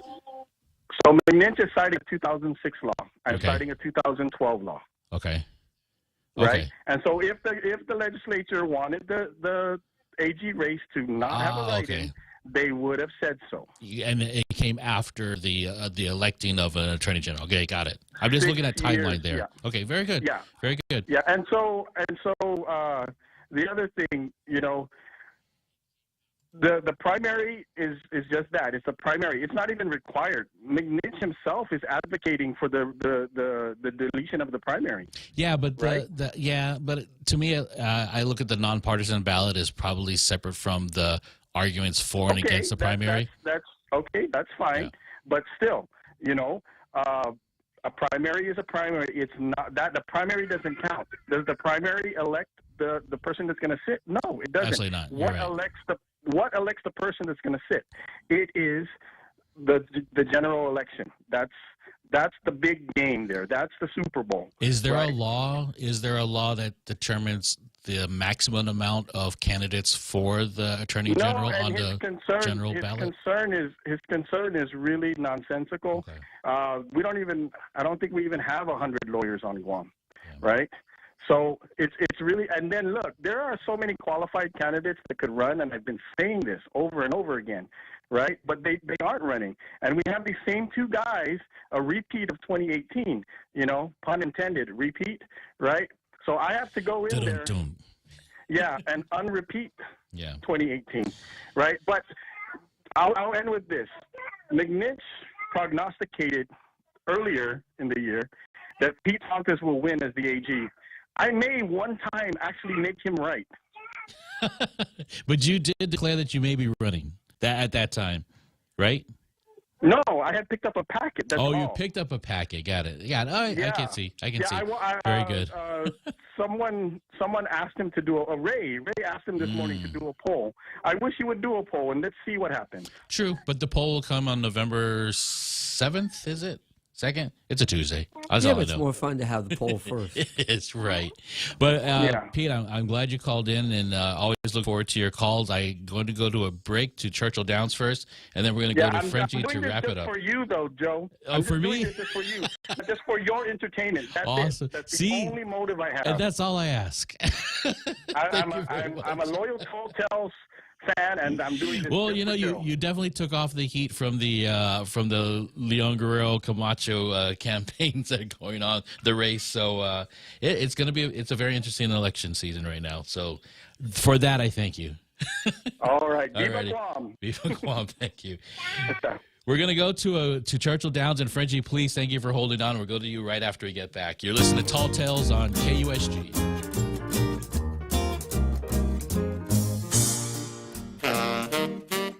Come try Guam's original Chamorro restaurant with Pica's best 5 years running. Mezcla Chamorro Fusion Bistro. Experience Chef Peter's candied salmon over scallion coconut rice, octopus to naktak, Chamorro platter, and their award-winning gourmet hamburgers. Or if you're looking for something healthy, try their keto-friendly menu. Come and enjoy Mezcla's half-a-day service at their Hagåtña and Grand Plaza Tuman location. Call their Hagåtña location at 479-2652 for reservations. Tell me about it, stud. Circle K's Craft Beer and Whiskey Festival is back on Saturday, October 22nd. We rockin' and rollin' at the Dusatani Guam Resort from 2 to 10 p.m. Bring your friends and come dressed in your best grease costume to win up to $500 in cash and prizes. So bust out those leather jackets and 50-style outfits as we party the night away at Circle K's Craft Beer and Whiskey Fest. Don't be a square. Get your tickets now at craftbeerfestguam.com or cruise on by any 76 Circle K location. Now that's cool, baby.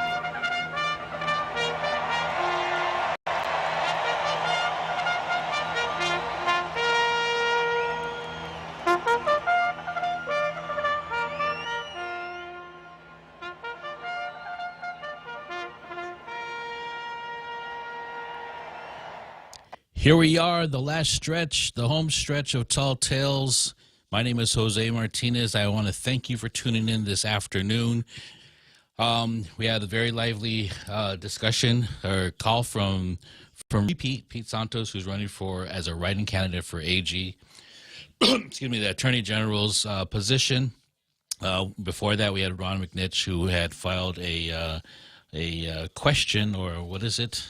Not a complaint. A note, a memo to the Guam Election Commission about the legality or eligibility of a writing candidate for AG. We have Frenchie next to wrap up. It looks like we might have a repeat call, but not from Pete itself. But right now, Frenchie, what say you? Hello. How are you? Very good. How you doing?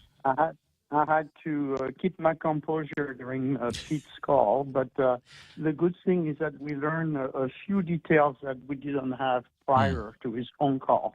Okay. Over the weekend, I was talking with several people, including Bob, regarding this candidacy and what prompted it. And, my approach has been split. Either you consider that Pete Santos is a false sentinel, pretending to watch out for the goodwill of Guam citizens, or he's a useful idiot who is going to benefit from his position by having somebody sending him back the elevator with benefits. So let me go through why I've been split on this, but now I'm leaning more and more on the useful and willing idiot for both the Lou campaign and for Lewin. Because his main argument is that Doug cannot win, which doesn't make sense in itself, because 4 years ago was a different campaign. This is again a campaign. We've seen plenty of candidates that lost, presented themselves, and won. This is a brand new ball game, and the reason it's a brand new ball game is because Lewin has been a do-nothing attorney general. He does nothing except going to cocktail party, and file friend of the court affidavits on national lawsuits, right? But besides that, he does nothing for the people of Guam. As Pete has shown before, he is very inefficient in his management. He's not involved at all with his own lawyers. But then now Pete takes that argument, turn it around and say people inside the Attorney General office do not want to see Doug.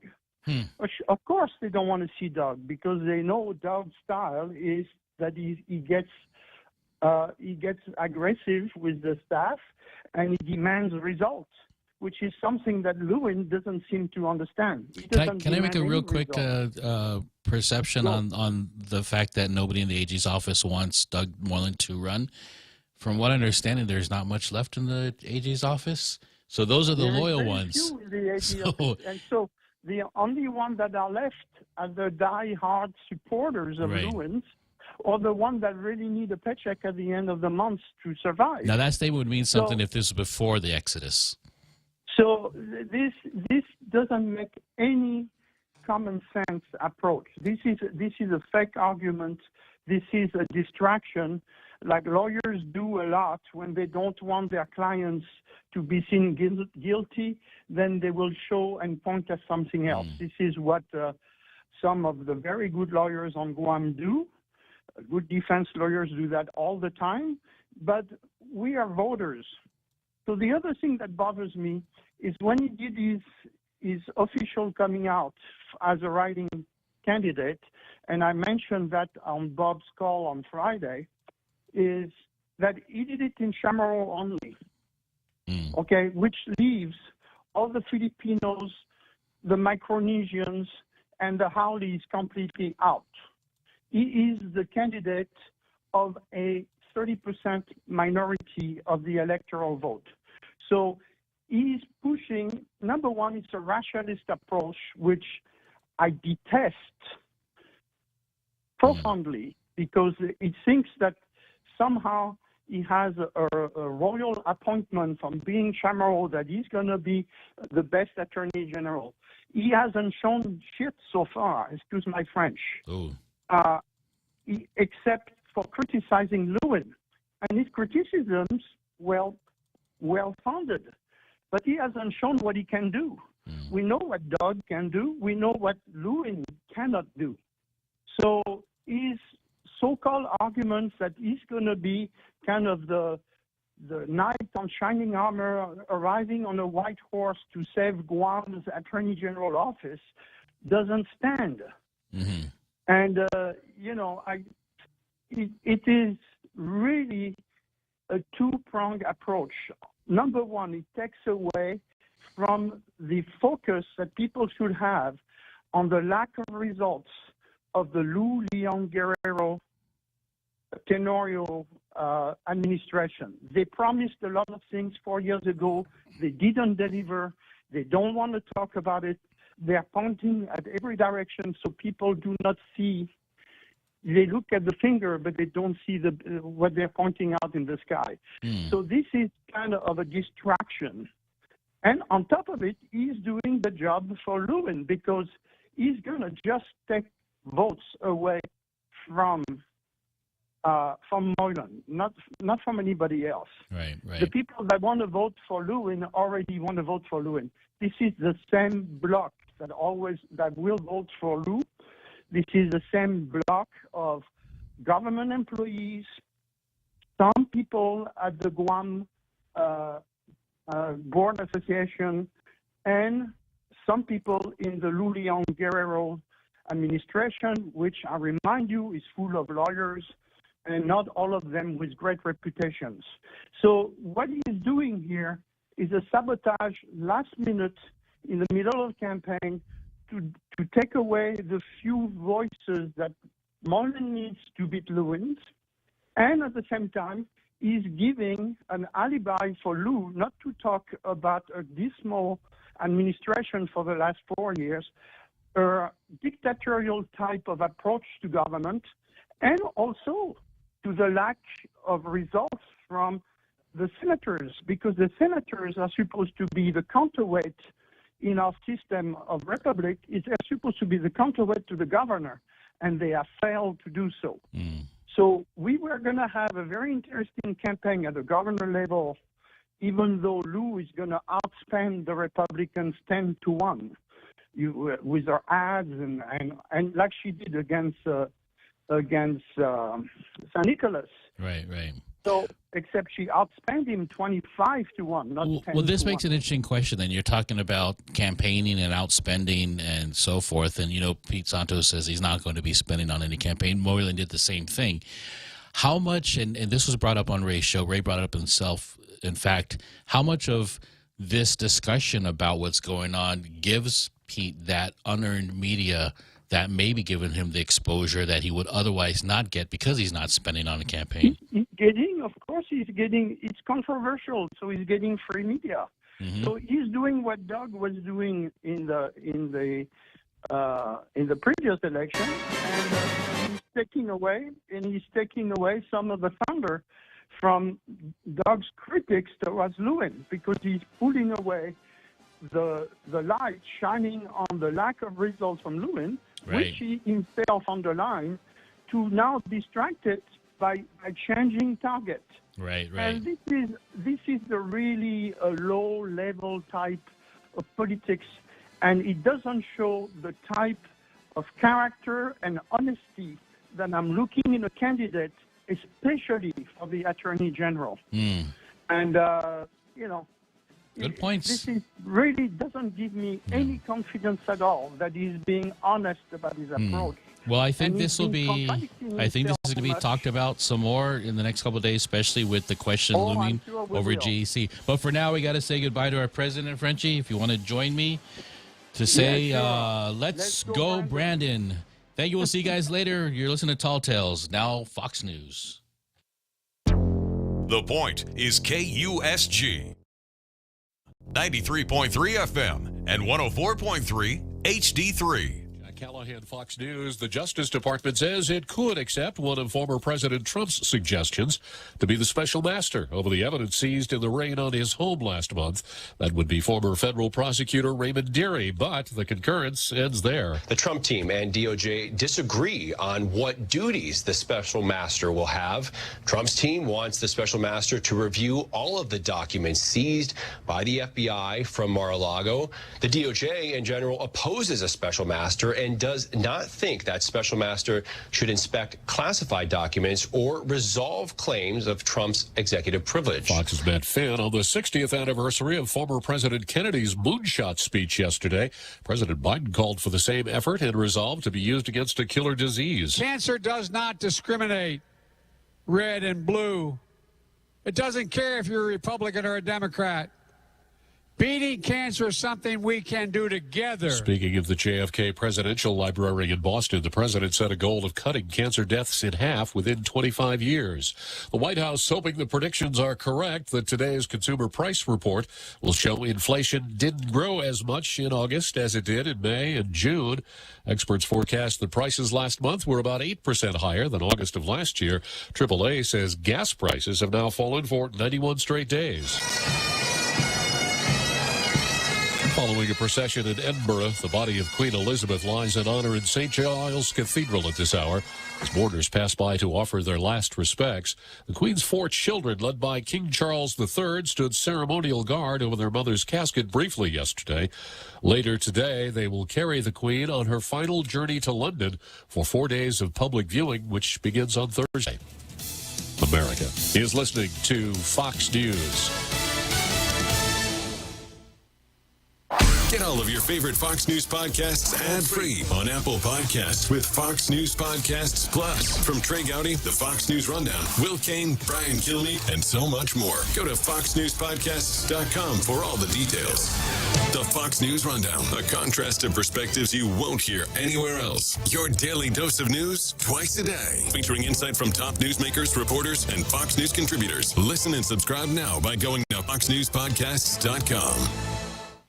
New from the Fox News Podcasts Network, Dana Perino, co-host of the 5 and America's Newsroom on Fox News Channel, returns to the world of audio with a new limited-time podcast, Everything Will Be Okay with Dana Perino. Building off the success of her best-selling book of the same name, Dana provides an unequaled brand of advice built on real-life experience and interviews experts and individuals that make a difference in the lives of others. Subscribe and listen now by going to foxnewspodcasts.com or wherever you get your podcasts.